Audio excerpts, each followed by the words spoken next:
Ketika Rasulullah wafat, itu separuh sahabat hampir mayoritas, ya Rasulullah, kita semua ingin kita dulu yang meninggal karena engkau begitu penting.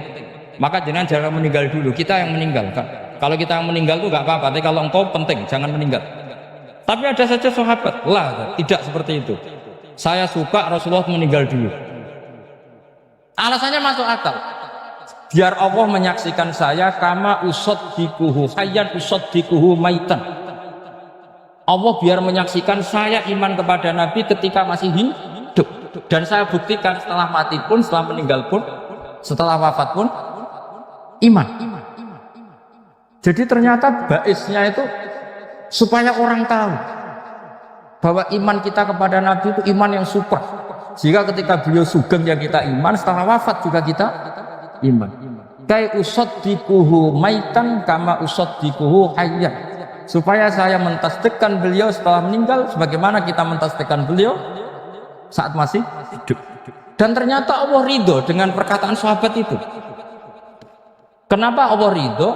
Karena menjadi pelajaran bagi orang-orang yang ditakdir gak menangi Rasulullah SAW. Tetap mereka iman. Jangan kayak setan itu kurang ajar betul oleh iblis. Masyhur itu, iblis itu nangis-nangis neng Nabi Musa. Iblis itu takutnya sama Allah itu luar biasa, sampean kalah.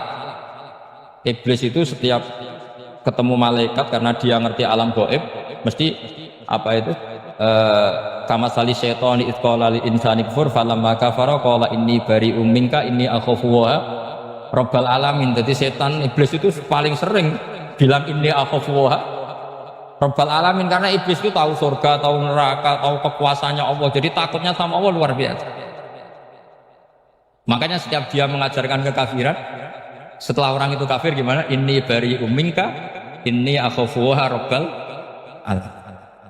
Saking takutnya sama Allah, suatu saat iblis ini datangi Nabi Musa karena tahu Nabi Musa itu kalimullah, orang yang bisa komunikasi langsung dengan Allah.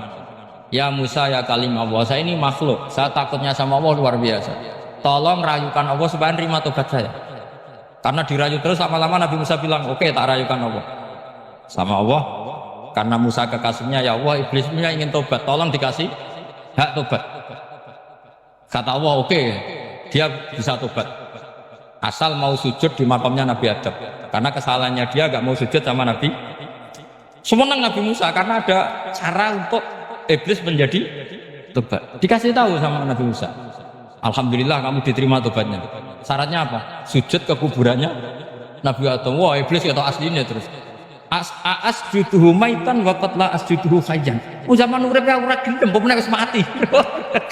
Oh, dasar setan itu. Zaman urip kaya ora gelem, wis mati kok kon sujud. Kumat maksudnya terus, ya sudah terus sampai sekarang akhirnya. Kalau sekarang sudah tidak mungkin lagi karena nggak ada Nabi Musa. Jadi ijtihadnya sahabat melihat wafatnya Rasulullah itu beda-beda, dan ternyata semuanya diridhoni Allah. Karena ternyata yang suka Nabi wafat dulu adalah ingin supaya umat Islam tetap mencintai beliau, iman sama beliau, tasdik sama beliau, sebagaimana tasdik zaman sugeng. Makanya kita harus mencintai guru-guru kita. Uhibbuhu maitan kama uhibbuhu hayyan. Saya sampai sekarang itu ya merasa Mbah Mun itu tidak meninggal. Saya masih merasa kalau bapak saya tidak meninggal, karena kita mencintai beliau-beliau ketika hidup dan ketika wafat itu karena beliau-beliau sama kita juga seperti itu. Rasulullah itu ketika mendekati wafat, ya bahasa halusnya intaqala ila rafiqil a'la. Itu Nabi kalau ngedikan tuh rileks sekali. Hayati khairun lakum wa wafati khairun lakum. Cung aku nak uripku ya apik, engko nak wis kapundhut ya apik. Fa amma hayati fali asunna lakum as-sunnah. Sebagian riwayat fa innakum tuhadditsuna anni wa uhadditsu ankum. Kalau saya masih hidup, saya bisa mengajarkan kamu sunnah, mengajarkan kamu tradisi-tradisi yang benar. Dan ketika aku mati, ketika aku sudah wafat, maka saya jejer Allah, kata Nabi.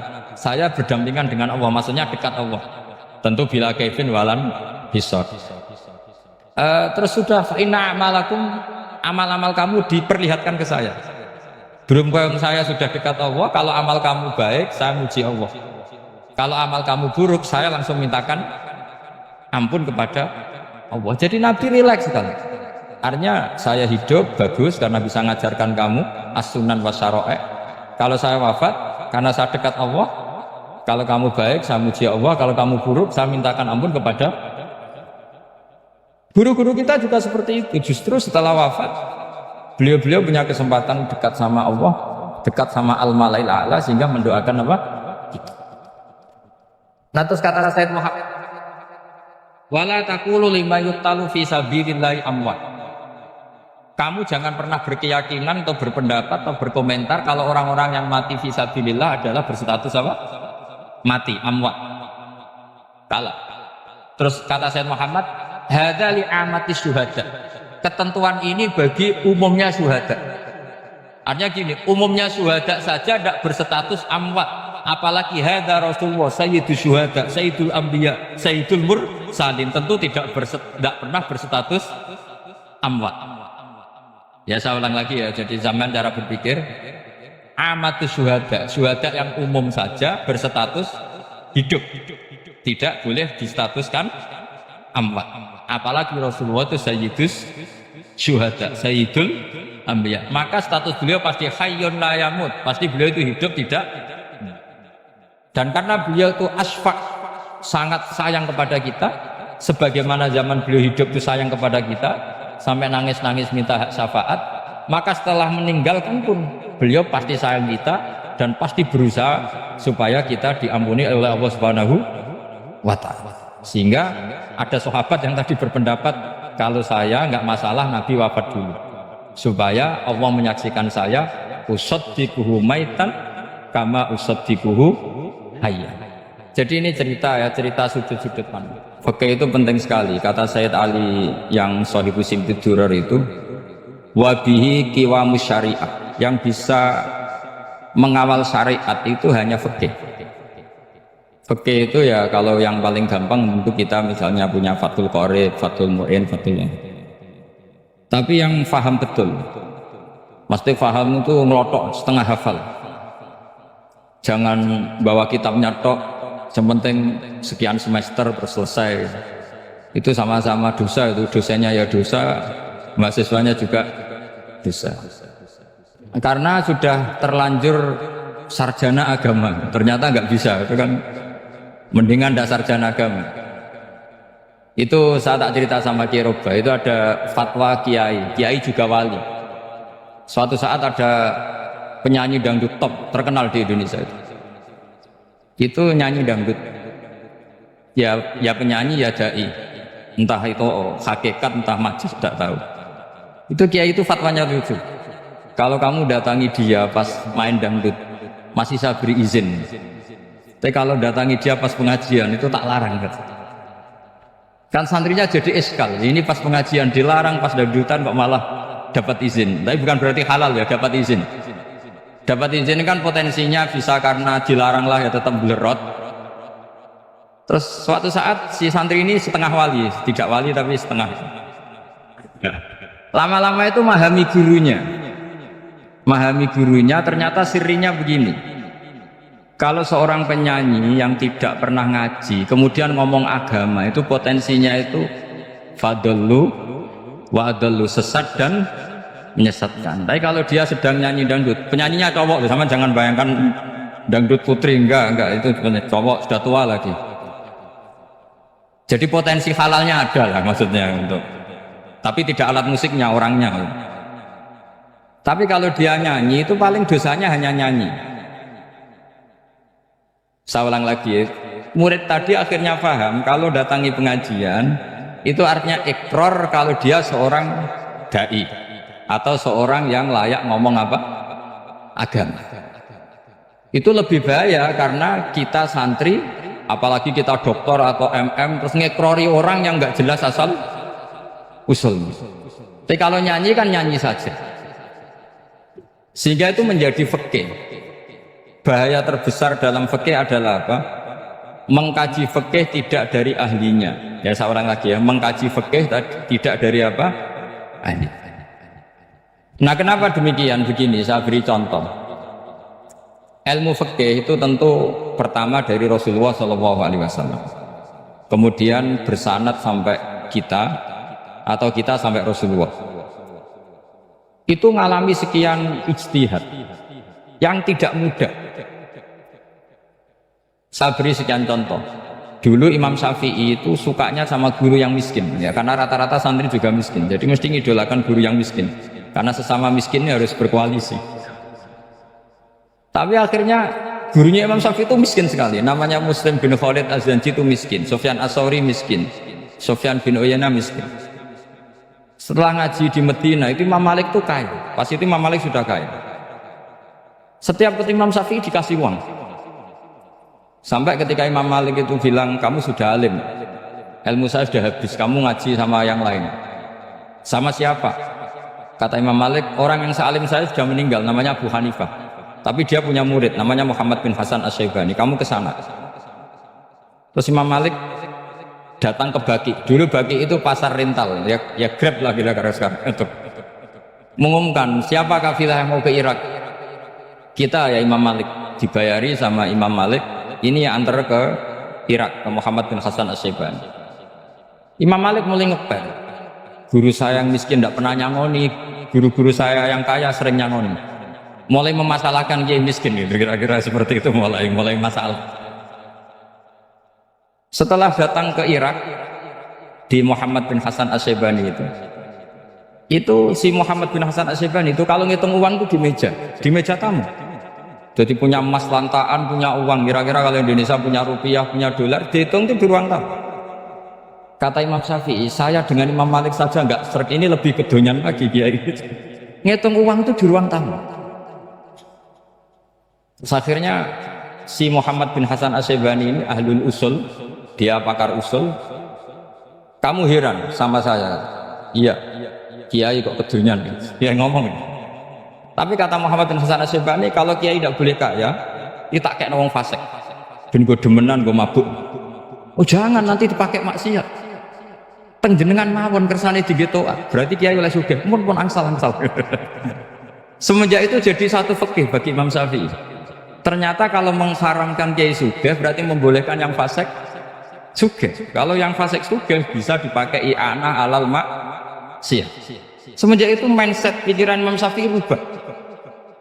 Saking rubahnya sampai beliau berpendapat orang bisa beli Alphard, kok beli carry itu haram. Bisa jadi bupati kayak Pak Roba, kok jadi RT haram. Soalnya gitu. Bisa keren kayak Gus Bak, kok jadi orang pendengar haram. Pokoknya haram terus. Karena dalil beliau al-Islam ya'lu wala yula'ala. Coba sampean ridho misalnya jadi orang Gresik dipimpin orang yang nggak sholat, ridho ndak? Ndak. Atau sholat tapi nggak bisa ngaji, ridho ndak? Ketika yang bisa ngaji berpotensi jadi bupati, terus keterusan. Karena Imam Syafi'i keterusan, ya umatnya keterusan. Akhirnya orang-orang Syafi'i itu politikus rata-rata. Ya, makanya sama jangan kaget sama Baruba. Kakak saya wakil bupati dulu. Putranya Mbah Mun ada yang wakil apa? Gubernur. Dulu Gus Wahid ya menteri agama. Itu asal usul dari perubahan fikih, mindset cara berpikir Imam Syafi'i. Jadi dulu itu fikih ditemukan itu jelimet, ada perdebatan. Itu tidak hanya pada level ulama, pada level Nabi pun ada perdebatan. Jadi jangan kira Nabi itu tidak debat, ya debat. Nabi itu asal seangkatan itu mesti debat, termasuk debat dengan malaikat. Jadi kalau perlu ya debat sama apa? Karena malaikat itu kan lugu itu gak iso mikir. Karena kalau malaikat iso mikir bisa jadi rektor. Nanti kasihan Pak Salam. Malaikat gak boleh jadi rektor. Malaikat Israel itu gak tahu etika. Jadi beliau ketika mau mencabut nyawanya Ibrahim datang, ya Ibrahim saya ini disuruh nyabut nyawa kamu. Kata Ibrahim, wah kamu itu pasti salah. Kamu tahu saya siapa? Saya ini Khalilur Rahman, kekasih Allah. Masa kekasih membunuh yang dikasih? Ini nggak benar, logika itu nggak benar. Pasti kamu salah. Karena Israel itu tidak bisa debat. Ketika ditanya, hal ra'aita khalilan yumitu khalilah, masa kekasih membunuh yang dikasih? Saya ini Khalilur Rahman. Masa Allah mencintai saya kemudian membunuh saya, itu logika agak bener. Tidak keliru, kamu itu keliru. Israel akhirnya terbang lagi. Ya Allah, katanya logika saya ini salah. Karena masa kekasih membunuh yang dikasih. Karena Israel nggak pernah sekolah, nggak pernah sekolah, nggak bisa dia jawab. Akhirnya diajarin Allah. Dah kamu bilang gini ke Ibrahim. Hal ra'aita khalilan yakrahu ayyalqa khalila. Masa kekasih tidak siap ketemu yang dikasih. Dibalik logikanya. Akhirnya datang lagi ke Israel, kata Allah begini, masa jenengan kekasihnya tidak siap ketemu yang kau kasih. Oh ya ya, oke, mati gak apa-apa. Jadi ilmu itu ngalamin perdebatan. Jadi saya datang murni karena Kiai Mas Bufin, bukan karena MC. Itu dosa besar kalau saya datang karena MC. Karena saya punya kewajiban yang lebih besar. Jadi yang bisa mengalahkan adalah a'dzama minhu, yang super besar. Karena jelas ada riwayat inna min abaril birri silatar rajuli ahla wuddi abi. Ya, inna min abaril birri silatar rajul ahla wuddi abi. Di antara kebaikan yang sangat baik adalah seseorang menyambung teman bapaknya. Padahal sampean kan nggak mungkin teman bapak saya. Teman saya aja nggak mungkin, nggak level apalagi bapak saya kan. Jadi malah mohal itu. Saya berkali-kali cerita di mana-mana cerita, fikih itu harus dievaluasi karena ini masalah furu'iyah. Saya berkali-kali cerita di mana-mana cerita. Hukum berteman orang fasik gimana? Pasti orang jawab haram karena takut ketularan orang fasik. Tapi kalau dibalik, hukumnya bina orang fasik gimana? Ya baik, umatnya Nabi bisa bina kalau berteman. Kamu bisa bina orang fasik tanpa berteman? Nggak bisa. Jadi kalau dibalik, hukum berteman orang fasik gimana? Haram. Hukumnya bina orang fasik baik, bisa bina kalau berteman. Berarti berteman orang fasik ya terus nanti pada level lapangan sih gampang.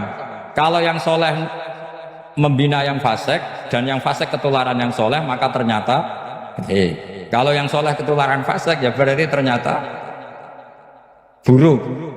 Tapi kan hukum masa nunggu kenyataan kan, jadi nggak hukum. Di mana-mana hukum itu kan ada asumsi, karena ini masalah ijtihad. Nah itu yang dilakukan para ulama kita. Jadi sampean harus mengkaji fikih secara detail, karena tidak hanya kita yang khilaf. Nabi-nabi juga khilaf dalam menentukan dakwah ilallah. Wali-wali kita kayak Abdul Hasan Asyadzili sama Sayyid Abdul Al-Haddad itu juga. Imam Ghazali ya khilaf. Imam Suyuti itu kalau ketemu Al-Qastolani itu saling tidak nanya, saking nggak cocoknya, masyhur itu. Jadi ulama ya ora cocok. Bedanya nak saiki perkara partai gitu. Kalau orang dulu enggak, karena pakai asumsi karena memang susah. Nggak misalnya memang tak bedai, tak beri yang nggak misalnya ada orang rukuk kemudian kentut, itu sholatnya batal apa enggak? Enggak, jawab saja. Enggak, orang sholat kemudian pas rukuk kentut atau kelihatan auratnya, sholatnya batal apa enggak? Batal. Itu keliru nih sampean, itu salah dosennya mesti. Pertanyaannya gini, yang dikatakan sholat itu kan aqwalun wa af'alun muftatahatun bitakbir muftatamatun bitasbih. Lalu ketika sampai rukuk apa sudah namanya sholat? Jika kamu katakan batal, namanya sholat aja belum kok sudah kamu katakan batal.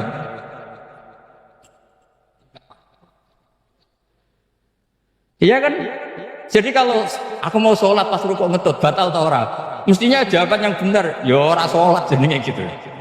Karena kalau dikatakan sholat, definisinya harus sampai salah. Tapi kan kita nggak mungkin ngomong seperti itu, kan dianggap majnun. Padahal itu yang benar, yang punya kecerdasan. Nah makanya pertanyaannya, fikih itu ngikuti bahasa awam apa bahasa istilah? Kalau ngikuti bahasa awam ya kayak tadi, sholat kok pas rukuk kentut maka batal. Sebenarnya yang batal itu sholatnya apa rukuknya? Nah makanya terjadi perdebatan. Kalau yang pakar-pakar usuli itu salah istilah itu nggak mau. Saya ulang lagi, kalau pakar-pakar usuli itu salah istilah itu nggak mau. Terus misalnya tak beri contoh lagi, kalau imam itu sudah salam pertama Salam pertama itu yang rukun kan salam pertama. Berarti setelah salam pertama imam sudah keluar dari sholat apa belum? Yakin? Ya, sudah. Sekarang sama tak bedain. Lalu makmum itu kesunatan langsung berdiri apa nunggu imam salam kedua? Enggak, jawab saja. Nunggu salam kedua kan? Dan itu kriminalnya sampai Anda sugi itu.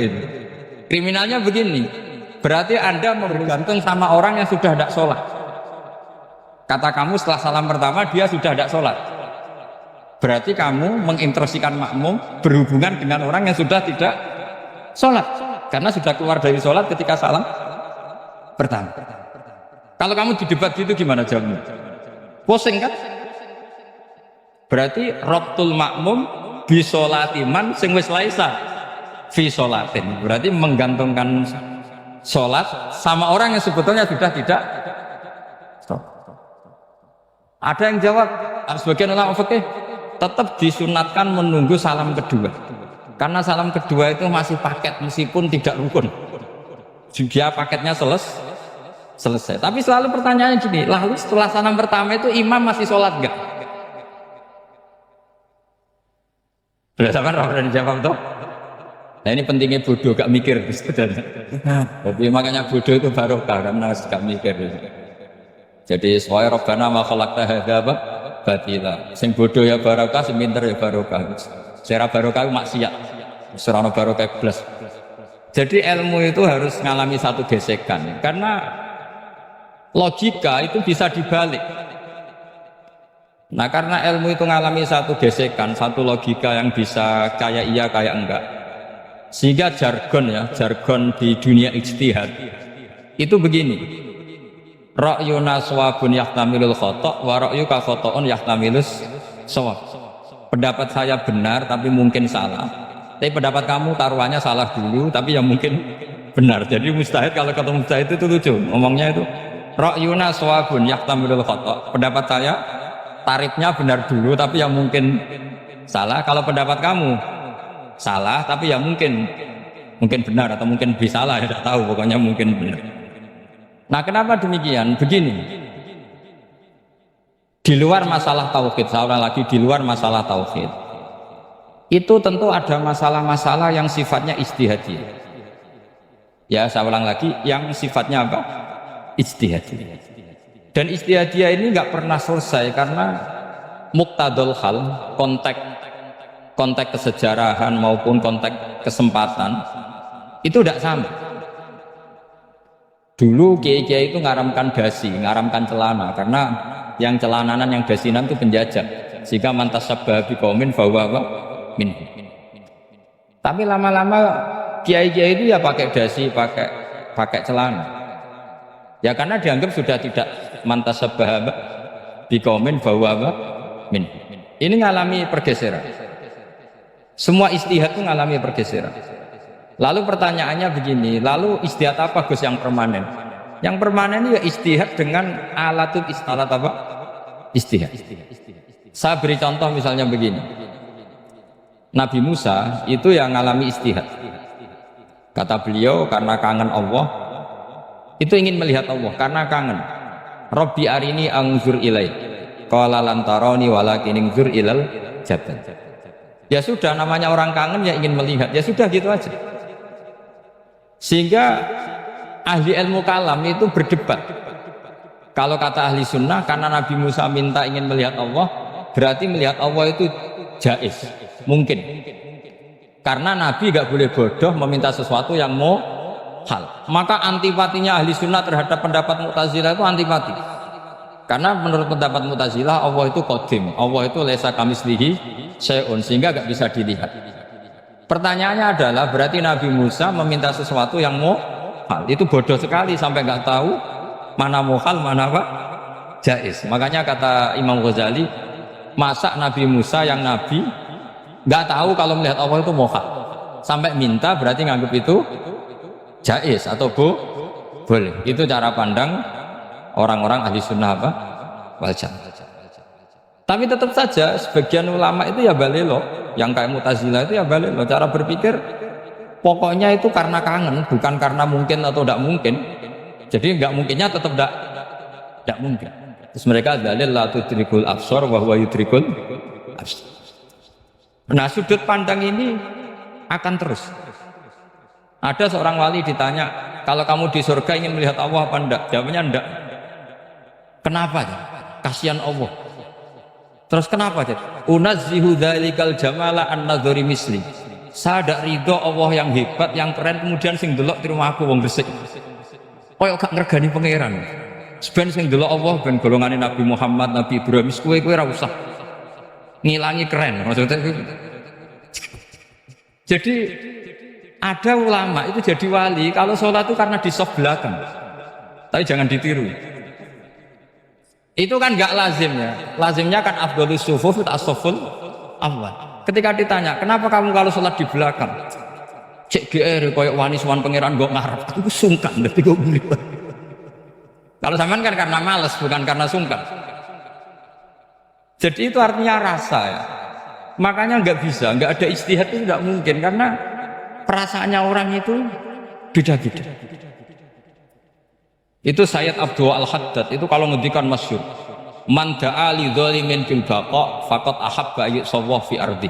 Orang yang mendoakan orang fasik masih hidup, gak mati-mati, itu berarti suka kalau Allah dimaksiati di buminya. Wong fasik kelakuannya rak maksiat, nak mbok dongakno mari.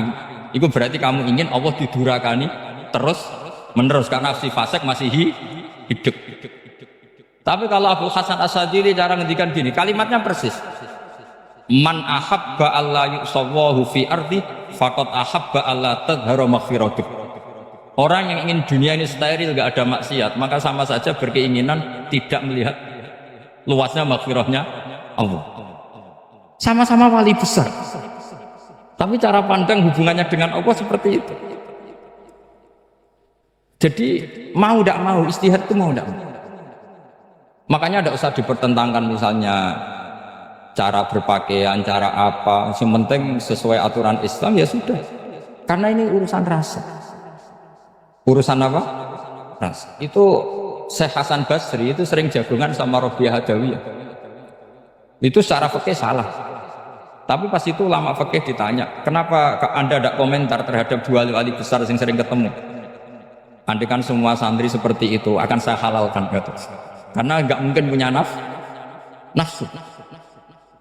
Sehingga fikih dulu memang masih asli. Kamu lihat di takrib misalnya, lelaki melihat perempuan itu nggak boleh kecuali sekian alasan. Termasuk boleh itu litaklim karena mengajar, atau lil muamalah. Lah ini yang mulai masalah. Ada warung kopi, penjaganya cantik, santri-santri ngopi, ini lil muamalah. Kan kasus itu. Mau disalahkan pada takbirnya, mau dibenarkan ini jelas fasik kan, jelas fasik. Maksudnya sudah fasik sebelum itu ditambah itu, jadi fasiknya permanen. Nah pertanyaannya adalah, kalau kamu ngajar mbak-mbak, kemudian hafal yang cantik yang enggak, itu taklim lin nazar apa nazar li taklim? Itu taklim apa modus? Makanya kalau ngopi cari bakul yang cantik, itu muamalah untuk nazar apa nazar untuk muamalah? Loh kalau saya ngopi dengan kirobah pasti halal. Karena begini, berjalan saja, bareng capek, nggak tahu itu warungnya siapa, terus berhenti ngopi. Kebetulan bakulnya cantik. Nah itu mungkin halal, karena kan saya tidak milih-milih. Ingin ngopi kebetulan bakulnya cantik. Kalau kamu kan nggak apal daftarnya. Wah itu mesti haram gitu, mesti haram gitu.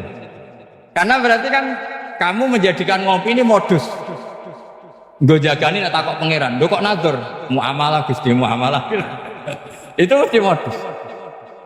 Maka fikih itu harus dikawal oleh tasawuf. Kalau enggak, semua hukum fikih bisa diakalin. Makanya Imam Bukhari punya satu bab namanya Kitabul Khiyar. Bab mengkhilaf fikih. Beliau itu antinya sama Abu Hanifah itu luar biasa. Nggak ada ulama dibenci Imam Bukhari kayak Abu Hanifah. Masyhur itu. Untungnya beliau nggak menangi Abu Hanifah. Kalau menangi geger terus ini. Bisa bahsul masail terus. Itu Abu Hanifah itu ulama yang suka khilah. Khilah itu merekayasa hukum. Misalnya begini, saya ini puasa agak lemes, ujian agak lemes, apalagi kiai serapati di duit, santri beling-beling lemes. Apa mangan itu kan, poso-poso kok mangan kan gak keren. Supaya saya bisa makan dan halal, saya bisa ngajak Kiai Robai ya jalan-jalan nyari yang jarak 2 marhalah, ya sudah, terus bisa makan. Kalau ditanya Allah kok makan, musafir. Jadi bolehkah insya'us safar menciptakan pergi demi untuk supaya boleh iftar? Boleh enggak cara jenengan? Enggak boleh, alasannya apa? Kan pergi. Perginya juga enggak maksiat. Itu khilaf. Tapi Sayyid Muhammad, Abu Ya Sayyid Muhammad bin Alawi, Sayyid Muhammad itu membela Abu Hanifah, artinya membela jangan semua khilaf itu diharamkan. Karena itu cara, saya ulang lagi, karena itu cara untuk mengawal bahwa hukum Allah itu luas. Karena kalau nggak ada khilaf itu ya kita kesulitan. Misalnya begini, ini penjelasannya, makanya kita harus sering mendengar. Saya itu dulu masih sangat fikih itu protes, kenapa ada puluhan polisi wanita? Itu kan pekerjaan cowok ya, pekerjaan pria. Tapi setelah mendapat penjelasan dari polisi itu alasannya masuk akal, Gus. Kadang-kadang orang nakal itu menyembunyikan narkoba itu di alat wanitanya. Itu kalau semua lelaki polisi kayak jenengan itu kan masalah itu. Sehingga memang harus ada polisi wanita karena sebagian pengedar narkoba itu perempuan dan menyembunyikannya di tempat itu. Kalau semua polisi cowok kan nggak kebayang. Sehingga kita akhirnya mendengar membolehkan polisi itu wanita. Ada wilayah yang harus wanita. Begitu juga ada pertanyaan, kenapa sih dokter kandungan itu cowok? Saya punya banyak santri yang muhibin saya itu dokter kandungan. Tak tanya, kamu itu kok cowok kok jadi dokter kandungan? Kan pekerjaannya seperti itu. Dia jawabnya lucu. Dari 10 yang tes jadi dokter kandungan, itu yang cewek itu lulus 2. Yang cowok lulus semua. Karena ketika cewek dites melihat ketuban pecah darah itu langsung pingsan. Sehingga yang secara psikologi dablek itu kan memang lelaki. Jadi roh wongnya sewakit santes. Kadang nggak lahir-lahir dinteni nang jopo rokokan santai. Itu kalau cewek yang jadi dokter kandungan itu nunggu jam 11, jam 4 sudah pingsan. Nah ini cerita, bukan berarti saya menghalalkan, enggak. Kita harus mendengar, saya ulang lagi, kita harus apa? Dan itu setelah mendengar itu nanti jadi disiplin ilmu, yaitu namanya fikih. Karena ilmu fikih itu sebetulnya gampang. Sampai kalau ngaji i'anah, itu kelihatan fikih itu gampang karena ada logika yang terbangun. Misalnya begini, orang kalau tawaf itu disuruh agak jauh dari Ka'bah. Jangan sampai nginjak sadarwan. Karena sadarwan itu pondasi itu ikut Ka'bah. Kenapa begitu? Ya jenenge ra muteri Ka'bah, ide-ide Ka'bah. Jadi sebenarnya sederhana logikanya. Sing jenenge muter itu di luar itu kita muter. Nah kalau nginjak pondasinya namanya gak muteri Ka'bah tapi ide-ide Ka'bah. Ya jadi sederhana sebetulnya ya masuk akal. Jadi fikih itu tidak ada yang iskal, sebetulnya masuk akal. Tapi karena kita nekuni itu tidak serius, maka terus jadi paradok. Saya beri contoh lagi, ini sebagai penghormatan saya sama Kiai Mas Bukin, karena ini sudah namanya fakih. Kalau ada ayam jago ditabrak truk, terus kejet-kejet, adekan dibiarkan pun mesti mati, karena gerakannya sudah harokatul masbuh. Terus kamu sembelih, itu halal apa enggak? Enggak jawab, ayam jago loh. Kalau kamu katakan halal, dia sudah tidak punya hayatun mustaqirrah, kehidupan yang permanen. Andai kan kamu biarkan pun 1 menit lagi meninggal. Kejet-kejet kan prosedur saja. Maksudnya pantasnya mati ya kejet-kejet sih, tapi sebetulnya sudah pasti mati. Maka ini ada 2 ulama. Kalau kata Imam Malik tetap namanya halal. Karena ruhnya masih di situ, sehingga ketika kita nyembelih, ya nyembelih hewan yang hidup. Yang namanya nyembelih itu pokoknya mematikan yang punya roh. Sementara saat itu rohnya masih di situ, meskipun 1 menit lagi pasti. Tapi kalau mazhab Syafi'i enggak, ini sudah harokatul mazbuh, tidak punya hayatun mustaqir. Sehingga dalam perdebatan ulama fikih itu lucu, kadang ya gampang-gampang mangkel non. Misalnya begini, kalau ada anak lahir tidak ada amaratul hayat, nggak nangis, nggak bernafas, sunat disolati apa enggak? Siktun sing layas tahilu walayas, langsung lahir langsung mati, nggak ada amaratul hayat. Datang mikir tuh, itu tidak wajib disolati. Alasannya, ya kan memang sholat alal mayit kan tidak pernah hidup. Di mana-mana mayit itu setelah hidup mati. Ini kan tidak pernah hidup. Namanya ya qit'atul lahmin, ya potongan daging itu aja. Enggak. Jadi kadang fikih diwaca tenan jebule mangkel non. Terus ketika di kitab Minhajul Thalibin itu, kalau kamu keluar mani itu wajib mandi enggak? Wajib kan? Kalau keluar mani inzal itu kan wajib mandi. Nah, kenapa nifas atau wiladah keluar bayi? Kenapa ibu-ibu kalau keluar bayi wajib mandi? Alasannya lucu. Li'annal walad maniyun munakidun. Ini kan wis mani cuma mengkristal. Jadi kadang pakai mangkel. Apa ya? Sembrono gitu. Masuk wajib mandi wiladah itu karena apa? Li'annal walad maniyun munakidun. Niku mani sing wis mengkristal. Mani sing wis jelalatan lahir nangis macam-macam. Jadi ternyata karena kenapa fikih butuh alasan nyari hadis tentang keluar anak mandi itu enggak ada yang sorry, yang ada adalah tentang inzal. Innamal ma' minal, akhirnya dicari-cari ternyata walad itu maniyun munakid. Lah ini problem fikih.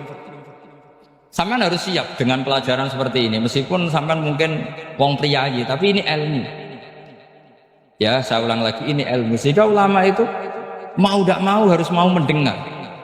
Karena logika yang terbangun itu nunggu kalau mendengar kayak tadi. Malaikat Israel baru sadar, masa kekasih bunuh yang dikasih. Masuk akal juga Israel. Kalau sama sampean sih nggak nerima tetap selonang-selonang, ini masalah Ibrahim Khalilur Rahman. Sehingga kita di alasan fikih itu harus kita dengar. Saya dulu itu, saya sampai sekarang itu sama, kalau bayi lahir masih sudah berbentuk bayi, saya sendiri berpendapat sebaiknya disolatin kalau sudah berbentuk apa? Bayi, meskipun tidak nangis, tidak ada amaratul hayat. Kan yang digugurkan itu wajibnya, bukan masalah boleh dan tidak. Itu banyaklah perdebatan ulama di bab itu. Saya beri contoh lagi perdebatan ulama. Ini contoh-contoh fikih karena ini khusus penghormatan status fakih tadi. Itu kalau ada orang mati jenazah itu. Jenazah itu kalau sholat, itu kan umumnya jenazah di depan, kita nyolati di belakang. Itu yang mengatakan begitu ya tidak punya alasan, ya tahunya mulai dulu begitu, di mana-mana nyolati jenazah, jenazahnya di depan. Tapi di kitab Makhali jelas diterangkan, kata kaul sani tidak wajib. Alasannya ya lucu, fa innal janazah laisat bi imamin. Jenazah itu tidak imam, kenapa harus di depan? Kan kacau kan? Lu coba alasannya di depan apa? Dia ada imam kok. Nah barokahnya fikih itu, sehingga kita melihat di Arab Saudi sekarang, itu jenazah kan di belakang, tapi kita tetap nyolati apa? Mayit. Kalau di Arab Saudi musim haji itu jenazahnya di kamar mayit, tapi kita nyolati. Itu satu-satunya takbir ya tadi, fa innal janazah laisat bimanzilatil imam. Tapi jangan praktekkan, nanti dia kepaliran sesat. Saya hanya cerita ilmu, jangan dipraktekkan. Kalau dipraktekkan masih jadi aliran sesat. Mono jenazah ning mburi mami kok ngarep aliran sesat. Sebetulnya bukan sesat, uji coba fikih. Ya karena tadi fa innal janazah laisat bimanzilatil. Bukti lagi kalau sampean sholat ghaib. Sholat ghaib ini misalnya mayitnya di Surabaya, boleh nggak sholat ghaib di sini? Terus jenazahnya di belakang kamu apa depan kamu? Nah ini kan fikih itu pokoknya gitu. Makanya standar furu'iyah itu susah. Karena perdebatannya itu mirip-mirip, kayak iya, kayak tidak, kayak. Makanya dulu zaman sahabat, ada sahabat itu mencintai Rasulullah, senengannya sowan, bukti cinta sowan. Banyak juga yang sahabat bukti cinta Nabi itu tidak pernah sowan, alasannya ganggu. Kenapa kamu jarang sowan Nabi? Saya sering jamaah sama Nabi, saya tidak pernah sowan. Kenapa? Ganggu. Biar Nabi kalau di rumah sama anak istrinya, saya tidak mau ganggu. Makanya saya termasuk kiai yang gak pati seneng disowani. Karena ya itu tadi. Kalau ngulang seneng saya, kalau disowani biasa. Kalau kiai roba itu nilai, nak pernah sepuh jadi rasuan nilai. Jadi beda. Saya sering ditilai kiai sepuh. Tapi bahasanya tentu tidak sowan, tapi nopo nilai. Kalau sowan itu kan nafkah itu seperti itu. Jadi ada disiplin di situ, ada disiplin ilmu. Yang kadang kita tidak cocok. Makanya Imam Syafi'i sendiri ngendikan. Kadang beliau dengan gurunya, dengan Imam Malik sampai ngarang ikhtilafu Malik. Beliau punya data yang beliau itu sedang nggak sama dengan gurunya, yaitu Imam siapa? Malik. Karena mindsetnya itu beda. Tidak sampai misalnya saya tanya, sholat itu harus menghadap kemana? Tidak, jawab saja. Kiblat kan? Ukurannya apa coba? Namanya madhep. Wajah apa dada? Imam Syafi'i milihnya dada. Sekarang praktekkan dalam dialog keseharian. Saya jagungan sama Kiai Roba seperti ini, terus wajah saya begini, madep enggak? Nah itu masalah. Terus pertanyaannya, madep dengan dada itu fis sholat apa fil qiyam?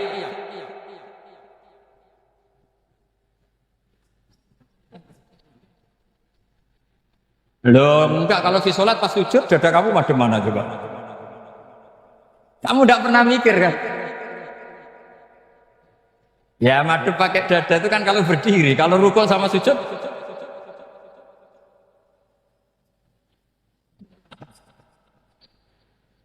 Loh itu ulama itu jelimet gitu. Makanya jarang yang menekuni profesi ulama ini. Karena menekuni proposal banyak, karena memang susah. Jadi ulama itu orang yang cara berpikir sudah aneh.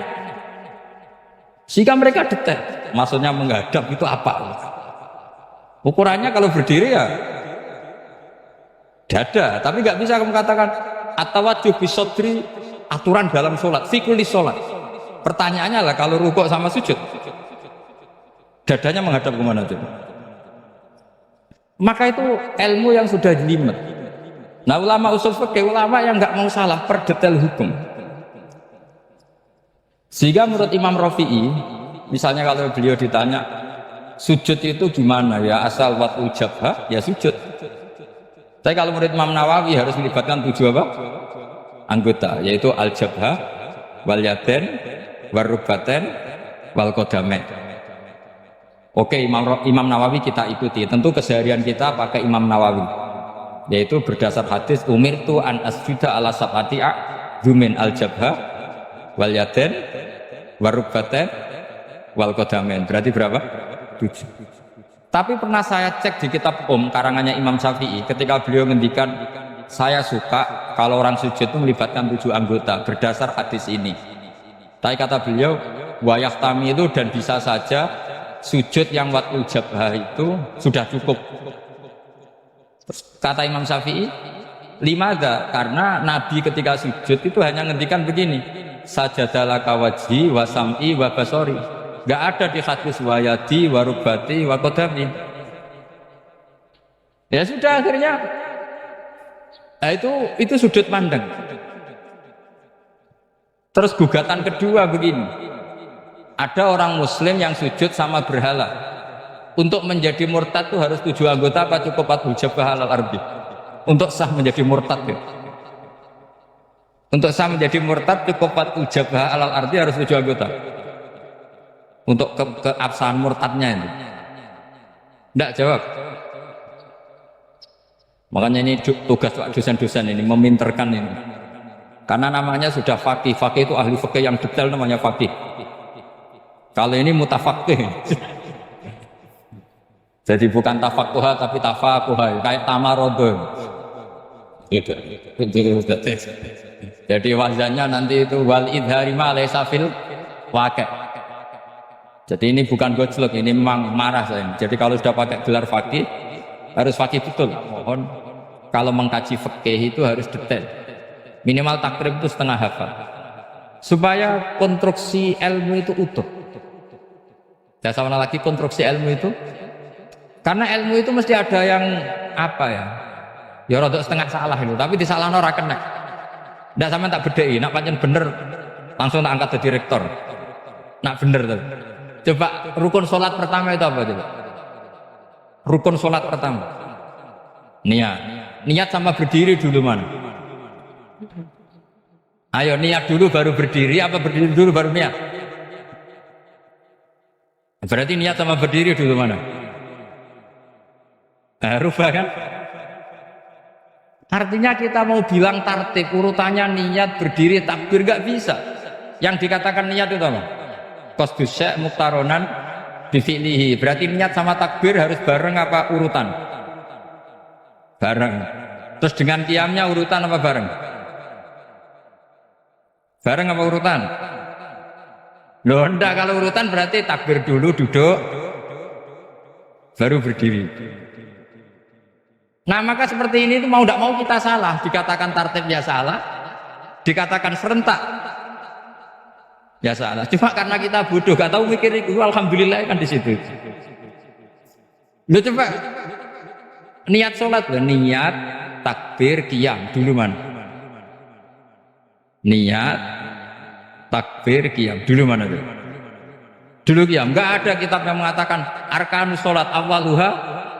Oh, dianggap kitab kriminal gitu. Makanya ngendikan ulama-ulama di sarah-sarah, mau tidak mau sebagian istilah itu tasamuh wis gampang ngono kok repot. Karena kita tidak bisa detailnya.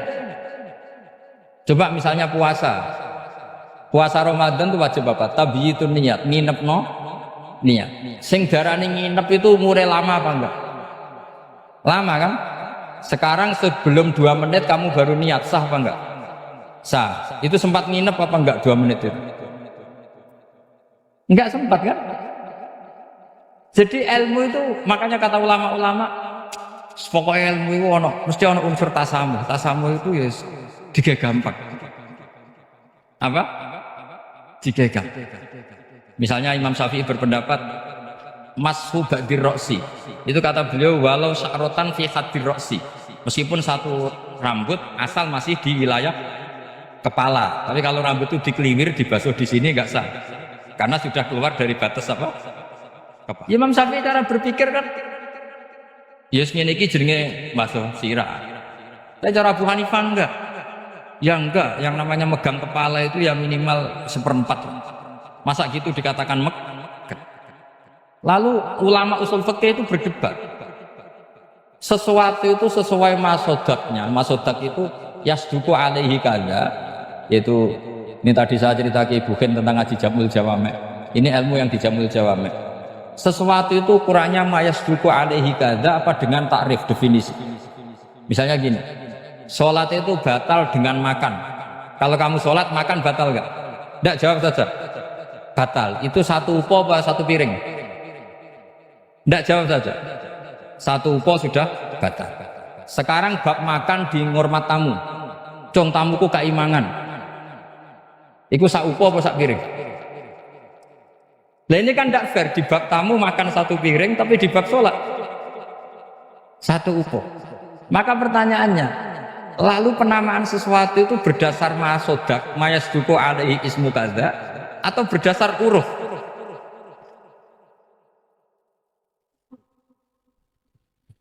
Ukurannya apa coba? Maka terus jadi perdebatan. Nah ini di sini ini pentingnya ulama karena nah sekarang saya bedai kan, cengkeh itu wangi apa enggak? Kategorinya cengkeh. Wangi kan, kalau orang bikin kue tar pasti pakai apa? Cengkeh. Pakai wedang ronde supaya manis, apa wangi dikasih apa? Cengkeh. Nah itu saya berkali-kali cerita, pernah mau dipikirkan orang Islam juga boleh rokok karena dianggap pakai apa? Mewangi karena ada apa? Cengkeh. Tapi terus didebat, kalau gitu berarti orang Jumatan sunat rokok. Karena Jumatan disunatkan pakai pewangi. Wah itu kan akhirnya tuh, wah iya repot ya. Jadi kalau cengkeh kamu kategorikan wewangen, yang orang ihram nggak boleh rokok karena pakai cengkeh yang wangi. Konsekuensinya orang Jumatan sunat rokok karena berarti di masjid pakai apa? Pewangi. Kan sesat semua ya, jadi itu ilmu. Makanya selain fikih mateng itu ada ilmu yang namanya usul fikih. Usul fikih itu yang teliti itu. Mayas duku alaihi kada. Jadi yus ngono iku darani ngono. Saurang lagi. Ngono iku wis darani ngono. Ora perlu roh detail. Ya, saulang lagi. Wis ora perlu roh detail. Makanya Abu Hanifah itu misalnya basuh wajah. Wis berpeteluk ngene iki basuh wajah. Nek Imam Syafi'i kan detail. Mimba ini mana bitis sya'ri sampai ila somahe udunehi ila dakon. Terus mana bitis sya'ri Imam Syafi'i nambah apa? Ghaliban. Kenapa ditambahi ghaliban? Karena kalau orang budak mana bitis sya'rinya di sini.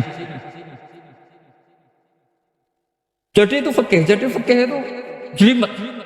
Padahal kita ini nggak pernah berpikir secerdas Imam Syafi'i, tapi akhirnya ya mikir juga. Agak ditambahi ghaliban, mana bitis sya'rinya orang budak kan? Sini. Terus sekarang perdebatannya, orang budak basuh Mastur Roksi di sini sah enggak?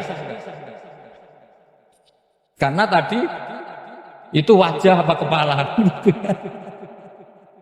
Kan jadi bingung gitu. Ya makanya ini mukadimah saya supaya sampean lebih disiplin belajar fikih dan setidaknya didiskusikan lah kitab-kitab Minhajut Thalibin atau kitab-kitab Mahali karena di situ nanti ada perdebatan.